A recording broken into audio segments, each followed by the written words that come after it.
코로나19 여파가 미국 고위험 기업 부채 시장에도 악영향을 미치고 있습니다. 미국 고위험 부채 부실화는 지난 2008년 글로벌 금융위기를 넘어서는 충격을 가져올 수 있어 우려가 나옵니다.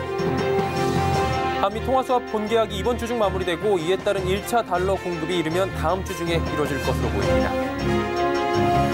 주식시장 진입을 준비하는 대기성 자금인 투자자 예탁금이 40조 원에 육박했습니다. 개인 투자자들이 주식 폭락장에서 저가 매수를 노리고 자금을 쌓아두고 있는 것으로 풀이됩니다. 세계 총수들이 코로나19 확산에 따른 위기 극복을 위해 적극 나서고 있습니다. 삼성과 SK, 롯데 등 각 기업 총수들의 코로나19 대응책을 살펴봅니다. 센 경제 라이브 출발합니다.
시청자 여러분 안녕하십니까? 센 경제라이브 서정덕입니다. 코로나19 사태 영향으로 미국 금융시장의 고위험 기업 부채가 위험해지고 있다는 소식입니다. 미국 고위험 부채 부실화는 지난 2008년 글로벌 금융위기를 넘어서는 충격을 가져올 수 있다는 우려마저 제기됩니다. 양한나 기자가 전해드립니다. 키움증권에 따르면 지난 2018년 말 미국의 고위험 부채는 2조 4천억 달러. 지난 금융위기 때보다 2배 이상 증가한 규모입니다. 특히 신규 레버리지론이 큰 폭으로 증가했는데 레버리지론 투자자의 대부분은 기관 투자자입니다. 이들의 투자 비중 가운데 레버리지론과 이를 기초자산으로 증권화한 대출채권담보부증권 CLO가 68%에 달합니다. CLO는 신용등급이 낮은 기업 대출에 직접 참여하기 어려웠던 보험사, 연기금 등이 투자가 가능한 것입니다. 말 그대로 낮은 등급의 기업 대출을 가공한 것으로 경기 침체 시 대규모 부실이 발생할 확률이 높습니다. 글로벌 금융위기의 핵심은 저신용 기업의 부채란 점을 감안하면 이 같은 미국의 고위험 부채로 인해 금융위기가 올 가능성이 있다는 지적이 나옵니다. 고위험 부채가 위험이 높잖아요. 그게 이제 부실화될 위험이 코로나19 때문에 커진 거고요. 그 임팩트가 우리나라에 전이염될 가능성이 있다는 걸 얘기하는 거고요. 미국은 고위험 부채들을 은행을 통해서 지원을 해 정상화시키기보다는 구조조정을 선택할 가능성이 높다는 점에서 지난 2008년 금융위기를 넘어서는 충격을 줄 수 있다는 우려도 나옵니다. 특히 코로나19의 영향을 가장 많이 받는 산업을 중심으로 기업의 채무 불이행 가능성이 높아지고 있습니다. 호텔과 레저의 경우 CLO 발행 비중이 5.8%를 차지합니다. 미국의 고위험 부채의 불똥이 한국으로 튈 수 있다는 전망이 나오는 가운데 국내 역시 4월 회사채 대란이 우려되고 있습니다. 올해 우리 기업들이 갚아야 할 회사채는 모두 50조 8,727억 원, 4월 한 달에 상환해야 할 물량은 6조 5,495억 원, 6월까지 14조 6천억 원에 달합니다. 서울경제TV 양한나입니다. 한미 통화수합 계약에 따른 1차 달러 공급이 이르면 다음 주 중 이뤄질 것으로 보입니다. 한국은행은 구체적인 합의 사항이 많지만 이번 주 중 본계약서를 작성하고 다음 주 중 자금을 공급하는 목표로 미 연준과 실무 협의를 진행 중이라고 밝혔습니다. 한은 관계자는 1차에서 상당 규모를 공급할 수 있도록 할 계획이라며 금융위기 때 1차 공급액보다 훨씬 큰 규모가 될 것이라고 말했습니다. 앞서 한국은행은 지난 19일 미국 연방준비제도와 양자 간 통화수합 계약을 600억 달러 규모로 체결하기로 했습니다. 통화수합을 통해 조달한 달러화가 국내 외국환 은행들에 공급되면 최근 환율 폭등의 원인이 된 달러화 가뭄과 금융시장의 불안감도 상당 부분 해결이 될 것으로 전망됩니다. 지난 1월 20일 국내에서 첫 환자가 발생한 지 65일 만에 국내 코로나19 완치율이 40%를 넘어섰습니다. 중앙방역대책본부가 오늘 발표한 바에 따르면 국내 코로나19 확진자 9,137명 중 완치된 사람은 3,730명으로 집계됐습니다. 무더기로 확진자가 나온 지 한 달여가 지났다는 점에서 완치자는 당분간 하루 수백 명씩 나올 것으로 전망됩니다. 다만 사망자가 계속 나오며 이달 초 0.4%대였던 치명률이 1.38%까지 상승한 점은 경계해야 할 부분으로 지적됐습니다. 주식시장 진입을 준비하는 대기성 자금인 투자자 예탁금이 40조 원에 육박했습니다. 코로나19 사태로 주가가 폭락하자 저가 매수를 노리고 주식시장 주변에 자금을 쌓아두고 있는 것으로 풀이됩니다. 금융투자협회에 따르면 오늘 투자자 예탁금은 39조 8,667억 원으로 사상 최대치를 기록했습니다. 투자자 예탁금은 지난해 말 27조 원 수준에서 올해 1월 말 28조 7천억 원, 2월 말엔 31조 2천억 원으로 늘어난 데 이어 이달 들어 급증세를 보이며 8조 6천억 원이 늘어났습니다. 개인 투자자들의 빚 투자 규모를 보여주는 신용융자 잔고는 주가 폭락에 따른 반대 매매가 급증한 영향으로 크게 줄어 3년 4개월 만에 최저 수준인 6조 7천억 원을 기록했습니다. 오펙 플러스의 감산 합의 실패와 코로나19발 수요 감소로 인해 국제 유가가 급락하고 있습니다. 국제 유가의 급락은 유가 관련 상품을 조기 청산시키는 등 악영향을 미치고 있는 상황인데요. 증권업계는 유가의 향방이 가늠되지 않은 상황에서 관련 상품에 투자하는 것은 주의가 필요하다고 조언했습니다. 이소연 기자가 전해드립니다. 연초 대비 63.2% 급락한 국제 유가가 관련 상품에도 영향을 미치고 있습니다. 유가를 정방향으로 추종하는 ETF는 급락을, 역방향으로 추종하는 ETF는 급등을 경험하고 있기 때문입니다. 단순한 수익률 등락을 넘은 결과도 초래됐습니다. 미국에 상장된 유가 3배수 관련 ETF와 ETN 상품들 모두가 유가 급락 여파로 조기 청산이 결정된 것입니다. 청산이 결정된 상품들은 청산 하루 전 최종 거래일까지 매매가 가능하며 청산일까지 매도하지 않고 보유하면 운용사가 정한 기준에 따라 청산대금을 지급받게 됩니다. 배호진 한국투자증권연구원은 유가 3배수 관련 상품이 모두 청산되며 미국 시장에는 더 이상 3배수 유가 상품이 남아있지 않게 됐다며 유가 자체의 변동성으로 인해 원유 선물 직접 투자가 어려울 경우 에너지 업종 ETF에 투자하는 방법도 있다고 설명했습니다. 배 연구원은 다만 주식형 ETF로 투자한다고 해서 위험성이 제거되는 것은 아니라며 추가 감산 합의나 수요 회복 등 근본적인 문제 해결 방안이 나타나지 않는다면 유가의 높은 변동성은 지속될 수 있어 유가 방향성 투자는 여전히 위험성이 높다고 강조했습니다. 서울경제TV 이소연입니다. 코로나19 사태가 장기화되며 재계 총수들이 위기 극복에 전면에 나서고 있습니다. 이재용 삼성전자 부회장은 직접 현장으로 나가 삼성의 위기 극복을 도모했고 최태원 SK그룹 회장은 잇따라 회의에 참석해 새로운 안정망을 짜야 한다고 강조했습니다. 문다희 기자입니다. 재계 총수들이 코로나19로 인한 경영 위기 속에 존재감을 본격 드러내고 있습니다. 코로나19 사태가 장기화하자 재택근무 등 피해 최소화에 집중했던 사태 초기와 달리 상황 반전에 적극 나서는 모습입니다. 이재용 삼성전자 부회장은 코로나19 사태 속에서 직접 현장을 챙기고 있습니다. 이 부회장은 오늘 오전에도 경기도 수원시에 있는 삼성종합기술원을 찾아 신기술 연구개발 현황을 보고받고 차세대 미래기술 전략을 점검했습니다. 이달 들어서만 3번째 현장 경영 행보입니다.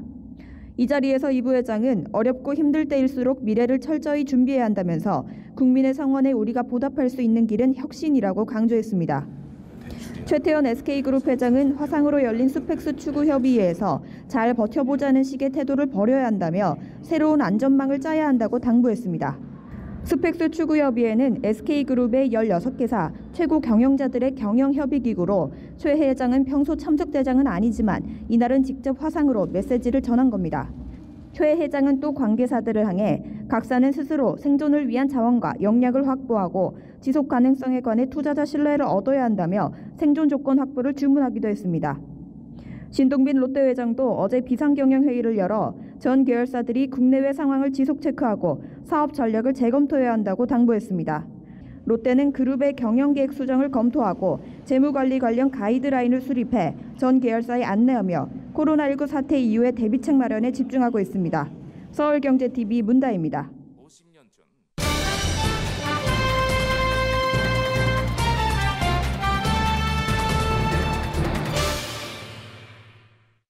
자, 자, 앞서 보셨듯 코로나19의 경제와 국민의 삶이 짓눌린 가운데 재계 총수들이 본격적으로 위기 극복 전면에 나서 눈길을 끌고 있습니다. 움츠러든 분위기를 바꾸기 위해 직원 소통과 현장 경영을 강화하는 한편 국민들의 생활 필수품이 된 마스크 수급을 지원하며 상생에도 힘을 쏟고 있는데요. 특히 삼성전자는 국내 마스크 부족 현상이 지속되자 공급 확대를 위한 긴급 지원에 나서 주목을 받고 있기도 하죠. 마스크 생산 중소기업들이 새로 설비를 투과하지 않아도 기존에 보유한 설비만으로 단기간에 생산량을 늘릴 수 있도록 삼성의 노하우를 전수하고 있다고 하는데요. 보도에 정훈규 기자입니다.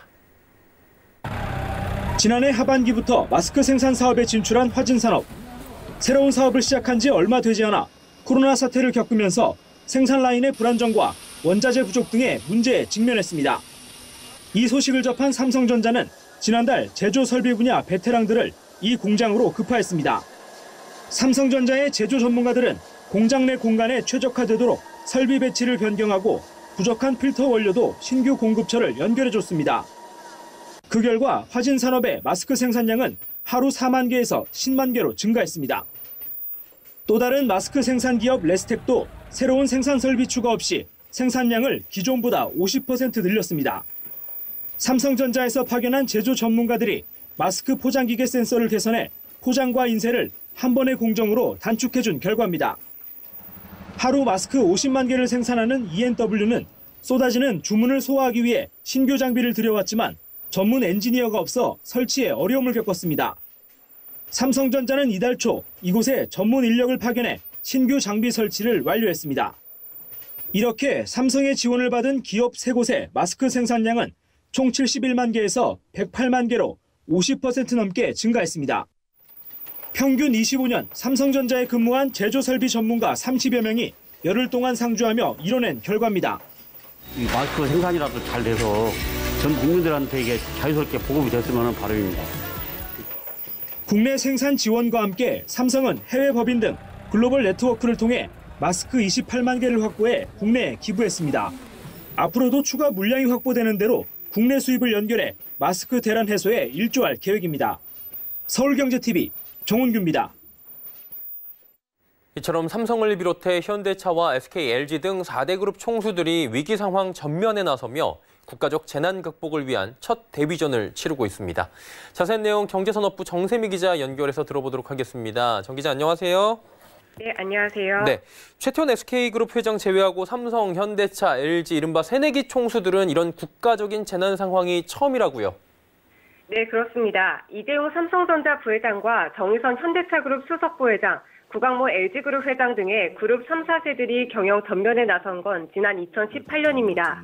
이재용 부회장은 이전 메르스 사태를 겪은 적이 있긴 하지만 공정거래위원회가 삼성그룹의 총수를 이건희 회장에서 이재용 부회장으로 변경하기 전의 일입니다. 이러한 기준으로 봤을 때 이번 코로나 사태가 세대 교체를 겪은 새 총수의 국가적 위기 대응 능력을 시험할 첫 데뷔전이라고 볼 수 있습니다. 그런데 데뷔전이라고 하긴 총수들의 어깨가 굉장히 무거운 것 같고요. 굉장히 강도가 센 것 같습니다. 만만치 않은데 생산 차질, 공장 폐쇄 등 내부 피해 복구와 함께 국가적 어려움 극복에 주력하고 있다고 하죠. 네, 먼저 이재용 부회장은 코로나 피해 극복을 위해 성금과 의료용품 등 300억 원을 긴급 지원했습니다. 이어 마스크 제조기업 지원과 해외 법인을 통한 마스크 33만 개를 기부하며 국내 마스크 대란 해결에 주력하고 있습니다. 현대차그룹은 공장 가동 중단에도 협력사에 대한 1조 원 규모의 긴급자금 수혈과 안정적인 물량 확보를 지원한 바 있습니다. 4대 그룹 중 가장 젊은 총수인 구강모 회장은 기숙사와 연수원 등 총 550실 규모의 시설을 경증 환자를 위한 생활치료센터로 제공했습니다. 최태원 SK그룹 회장은 주요 대기업 중 최초로 지난달 25일부터 임직원 재택근무에 돌입한 상태입니다. 이처럼 성금과 협력사 지원은 물론 의료진 파견 등 통 큰 지원을 이어가며 국가적 리더십을 보여주고 있다는 평가입니다. 예, 그리고 코로나 이후 사태도 지금 대비해 봐야 하는 상황이라고 하더라고요. 글로벌 생산 위기, 셧다운 위기, 그리고 주가 하락. 지금 피해가 현실화되고 있는데 어떤 대책들을 주로 내놓고 있습니까? 네, 우선 현대차그룹은 글로벌 생산기지 셧다운 후 직원들의 재택근무를 중단하고 유연근무제로 전환했습니다. 위기감이 고조되며 보다 적극적으로 대응하고자 하는 정의선 수석 부회장의 의중이 반영된 건데요. 정 수석부회장은 조만간 임원진을 소집해 그룹 경영 전반을 점검하고 대응 전략을 논의할 예정입니다. 또 정의선 수석부회장은 자사주 매입을 통한 주가 방어에 나섰습니다.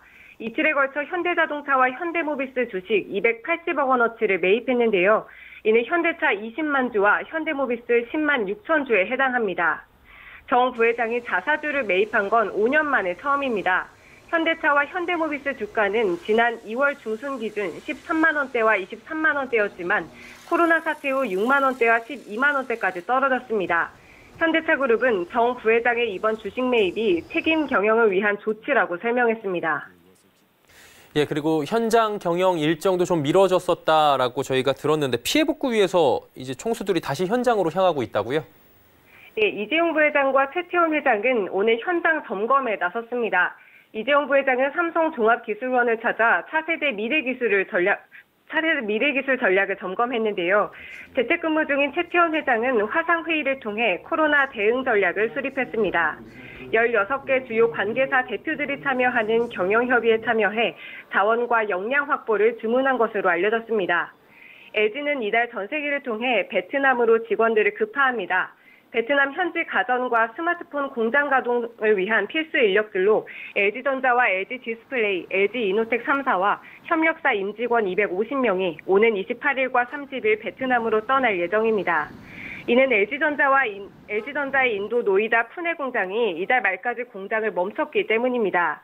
이에 LG전자 소속 엔지니어는 휴대폰과 자동차 부품, 생활가전 등의 신제품 개발과 생산을 지원한다는 방침입니다. 이후 조만간 다시 전세기를 띄워 2차 인력을 베트남으로 보내는 방안도 검토 중입니다. 예, 재계 총수들이 위기 상황 전면에 나서고 있습니다. 세대 교체 마지막 퍼즐을 완성할 수 있을지 또 주목되고 있고요. 경제산업부의 정세미 기자였습니다. 고맙습니다. 네, 감사합니다.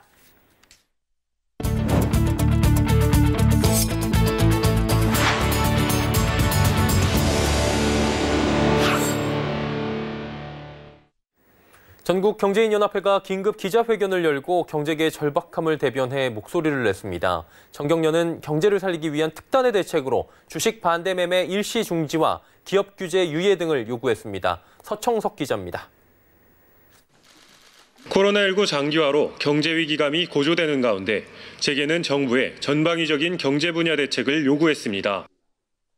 코로나19에 대한 공포로 전 세계 실물 경제와 금융시장이 크게 위축되어 가고 있습니다.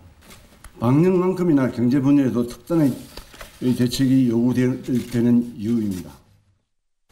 전경련은 기자회견을 통해 15대 분야 54개의 정책 과제를 요구했는데 그중 가장 눈에 띄는 것은 반대매매 일시중지입니다. 반대매매는 금융사들이 주가 하락 시 담보 가치를 유지하기 위해 임의로 주식을 매도할 수 있는 제도입니다. 이 제도로 인해 주식이 헐값에 매각돼 주주들의 피해가 크고 폭락장을 심화하고 있다는 겁니다. 정경련은 피해를 방지하기 위해 반대 매매를 일시 중지하고 이에 따른 금융사들의 손실은 정부 보증을 통해 보완해달라고 요청했습니다. 실물 경제를 살리기 위한 방안으로는 사회 간접 자본 예산을 확대해 조기 집행하고 투자세 공제 제도를 한시적으로 부활시켜 세제 혜택을 늘려달라고 제안했습니다. 또 일본처럼 미국, EU, 영국 등 기축통화국과 무기한 무제한 통화 스와프를 체결해 기업들의 금융위기 불안을 해소해야 한다는 의견도 냈습니다. 이 외에도 기업 경영의 유연성을 높이기 위한 기업 활력법, 의무 휴업일 완화, 의사가 있는 사내진료소를 코로나19 선별진료소로 활용하자는 제언도 했습니다. 서울경제TV 서청석입니다. 최근 아파트 공시가격 발표로 세액 부담이 커진 다주택자들이 집을 싸게 내놓기보다는 부담부 증여를 검토하는 모습입니다. 전세나 대출이 낀 집을 고스란히 자녀에게 물려준다는 건데요. 업계에선 양도세 중과 유예 기간인 6월 말 전에 증여가 활발히 이루어질 것으로 전망하고 있습니다. 서울석용 기자입니다. 서울 강남권 일부에서 자녀에게 부담부 증여하는 모습이 나타나고 있습니다. 부담부 증여는 부동산을 증여 양도할 때 전세 보증금이나 주택담보대출과 같은 부채를 끼고 물려주는 것을 말합니다. 증여세나 양도세를 계산할 때 부채는 빠지기 때문에 일반적인 매매 거래보다 세 부담이 줄어드는 효과가 있습니다.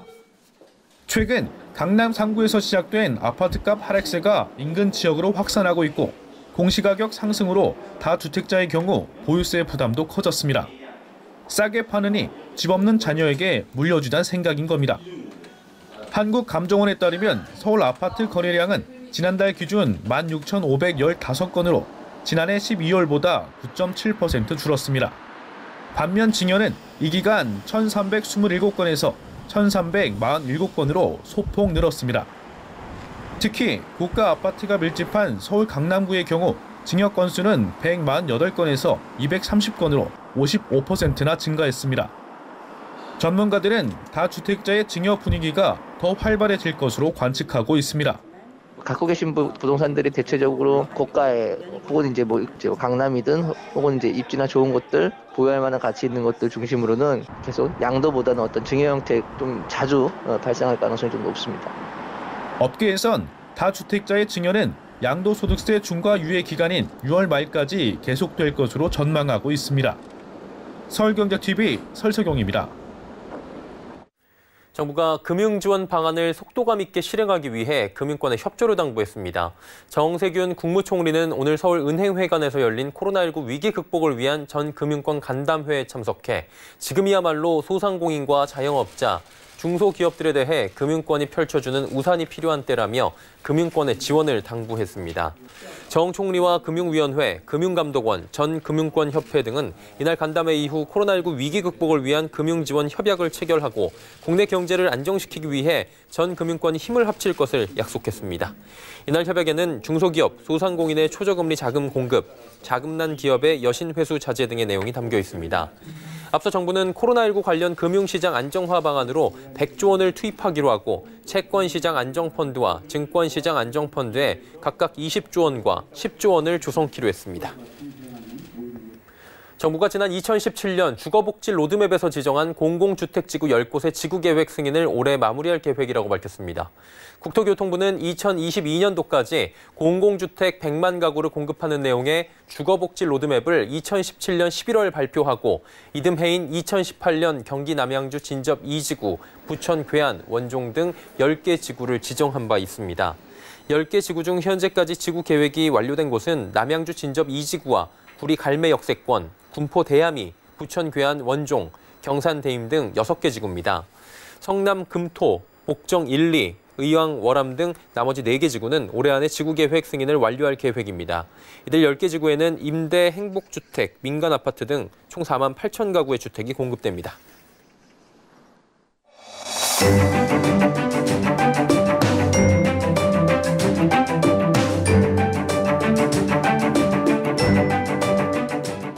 안녕하세요. K웨더 라이프스타일 예보 고강용입니다. 오늘도 날은 맑고 포근했지만 대기는 무척 건조했습니다. 현재 서해안을 제외한 전국 대부분 지역에 건조특보가 발효 중이니 화재 사고에 각별히 유의하셔야겠습니다. 한편 내일 우리나라는 고기압의 가장자리에 들다가 점차 남서쪽에서 다가오는 기압골의 영향을 받으면서 제주도와 남부지방부터 비가 시작되겠습니다. 각 지역별 비가 오는 시간을 살펴보면 제주도는 오늘 밤부터, 전남과 경남 지역은 내일 새벽과 오전 사이에 비가 시작되겠고요. 그 밖에 중서부와 전북, 경북은 내일 오후부터, 강원도는 내일 밤부터 비가 내릴 것으로 예상됩니다. 예상되는 비의 양은 제주도와 남해안에 최고 150mm가량의 많은 양이 집중되겠고요. 특히 제주 산간 지역에는 최고 300mm 이상의 비가 내리겠습니다. 그 밖에 남부지방은 30에서 80mm, 중부지방은 10에서 30mm의 비가 예상됩니다. 비는 모레 오전에 중서부 지역부터 점차 그칠 것으로 보입니다. 이에 따라 내일 전해상이 흐리고 비가 오겠고요. 바다의 물결도 최고 2.5에서 4m로 매우 높게 일겠습니다. 또한 해안을 중심으로는 강한 바람도 불겠으니 시설물 관리와 안전사고에 유의하시기 바랍니다. 다음은 자세한 지역별 날씨입니다. 중부지방 아침 기온 서울과 인천이 9도, 대전이 8도로 시작하겠습니다. 한낮에는 서울과 청주가 21도로 일교차 크겠습니다. 동해안 지역 아침 기온 강릉이 10도로 출발하겠고요. 낮에는 강릉과 울진이 20도까지 오르며 온화하겠습니다. 남부지방 아침 기온 전주 11도, 부산이 13도 보이겠습니다. 한낮 기온 대구와 제주가 20도, 전주는 21도까지 오르겠습니다. 비는 모레 대부분 그치겠지만 토요일까지 동해안 지역을 중심으로는 비가 이어질 것으로 보입니다. 내일과 모레 사이에 비가 내리면서 건조함은 일시적으로 해소되겠지만 이후 맑은 날이 많아지면서 다시 건조해질 것으로 보입니다. 날씨였습니다. 수엔 경제라이브 저희가 준비한 소식은 여기까지입니다. 편안한 저녁 시간 보내시길 바랍니다. 고맙습니다.